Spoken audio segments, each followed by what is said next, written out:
C Joseph Vijay எனும் நான்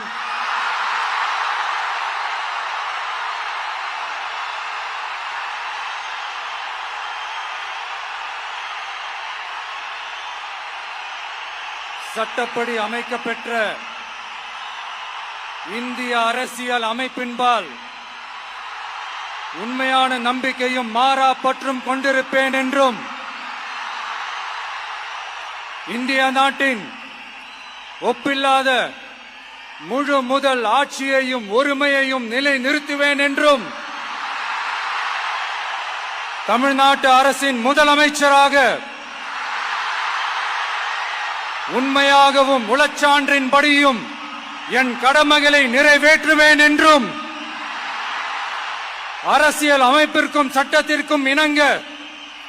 அச்சமும் ஒருதலை சார்பும் இன்றி விருப்பு வெறுப்பை விலக்கி பலதரப்பட்ட மக்கள் அனைவருக்கும் நேர்மையானதை செய்வேன் என்றும் ஆண்டவன் மீது ஆணையிட்டு உறுதிமொழிகிறேன்.